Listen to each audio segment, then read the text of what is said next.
How's it going everybody? I really should have started this video yesterday, but we only just got the camera fixed last night, so this is basically it starting. But I've got the motor all stripped for the weekend there. This is now Tuesday, I think this is Tuesday, and the engine in the box is out, and obviously the sump half, and I've just stripped the gearbox all down, so I'm just going to quickly show you that, and then obviously I'll be fixing the gearbox and getting the sump fixed and all that, so I'll quickly just show you what carnage is happening. So as you can see, obviously the engine's out the motor, and this is absolutely nothing left. Once it's out, everything just sort of tucks out the way and the engine pulls out. It's really easy to work on, to be fair. Engine's sitting over here, and I've got the sump off at the minute, as you can see, and everything actually looks mint. I've still got to take the shells off, take the caps off to check the shells, but everything else apart from that looks mint. There was absolutely nothing in the catch can and that, and for this engine being nearly 2 years ago I built this engine, it's really lasting. Really impressed with how it's lasting, to be fair. I expected more issues than there has been. The only real issues we had is misfires, but so that's that. And over here we've got the sump. I don't know how well you'll be able to see this, but as I said in qualifying in the second day at the weekend, so you can't see it, but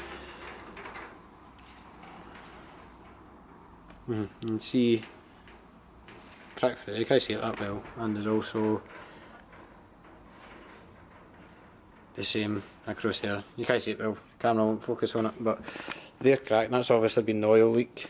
Obviously the sump's been welded up before and had a fair bit of work before, but that's another 2 cracks that are needing fixed, and obviously these will need dressed up because the diff's been loose. It's ripped the threads out of the two. That one had threads left in it, so that one had a bolt, and this side was just cable tied as good as we could, so it's obviously just smashed all into death where the diff's been moving about and cracked the sump and all that, so that's that basically.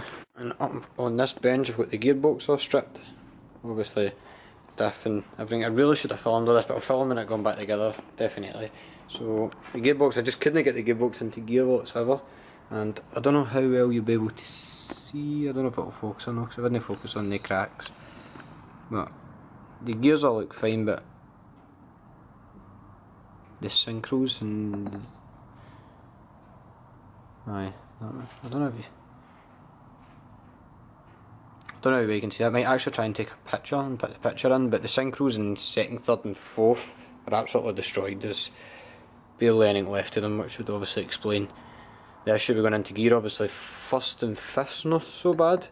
Obviously you don't really use them when I'm racing anyway. For the tracks I'm at, I only really use third, second, third and fourth, sometimes fifth. If we're racing at Croft I'll get fifth, but aye, so I'm quite happy it's just the synchros, because we've got a box full of spares next door, and I'm nearly positive the synchros in it, so I'll dig all that out tomorrow and check out the synchros and hopefully get this built back up. But I'll probably take a photo of them now and see if you can see it better in the photo than you can in this video.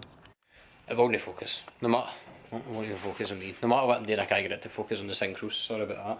But if you've ever seen like a destroyed synchro with native on it, that's what it's like basically. So I'm going to be hopefully finding other synchros in the spares box and getting the box all built back up, and then I'll need to take the diff out, because the rear diff has, I don't know if the front of it's exploded or something, but that's obviously you've just seen, if you watched the last video. If you've not watched the last video you should go and watch the last video with me on track, but if you watched it right till like the last race you'll see just the constant banging in the car, and that's coming for the rear diff, so I'm assuming that's exploded or something like that.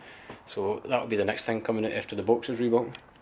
So the plan is, I think, this is obviously the next day.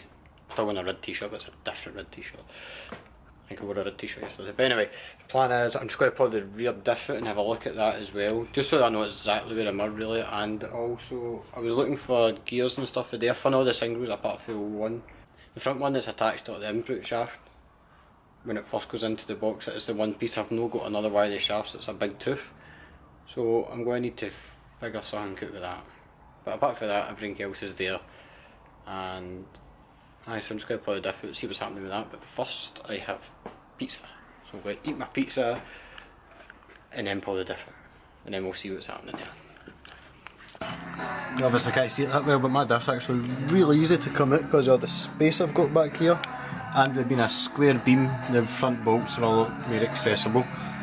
So this really shouldn't take long. I'll probably not video it because you can't see it.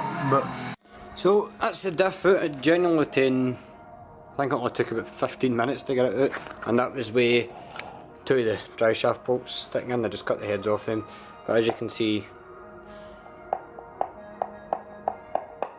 I reckon there's obviously a tooth off in there, right there, and it works.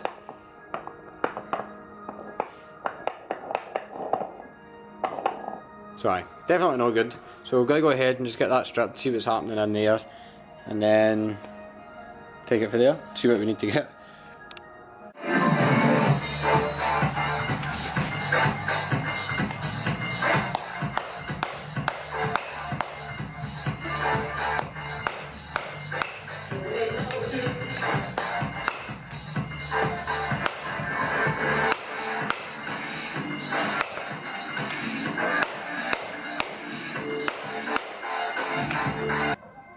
I ended up having to chisel all the bolts out just because of torques. I hate torques. Because they're torqued bolts and they're really old, they're just solid, so I had to chisel them out, but that's us. We're finally going to see what's happening in here.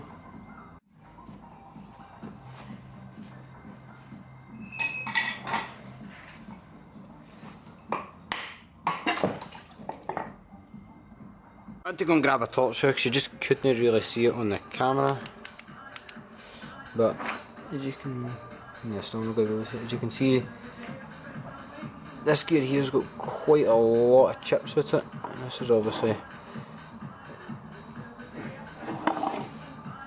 as you can see, there's quite a. You really can't see it in the camera, but all these gears here are all chipped. I was kind of hoping that was going to be fine, because I'm sure this is the only 3.9 crown wheel and pinion we have. And I don't know if you can actually see it in the camera now, but I can just see it with my eye. I don't think you can see it with the camera, but the gear at the front is completely annihilated. So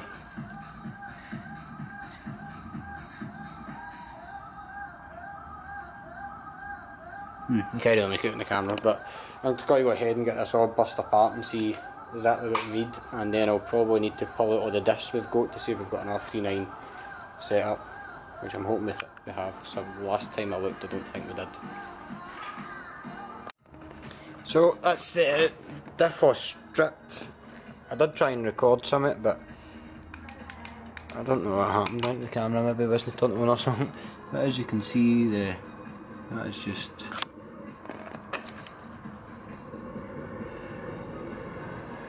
You can't really see it in the camera, but that's obviously just. Aye, as you can see, that's just destroyed, and you can see a wee bit better how bad. Obviously, all the teeth are all chipped on that. So I'm just kind of hoping that there's another 3.9 line about somewhere that will just go straight in, and without any issues. So I think that'll probably do us for the new, I think. I don't know. Unless I can find a shaft tonight for that bolts to start putting the bolts back together, I think that'll do us for the new. Now I need to see Alistair tomorrow, a bit of diff. So aye, that'll probably do us the new. So thanks for watching, I hope you enjoyed the video, and obviously be sure to catch the next one, because we'll be building everything back up. Buzzing.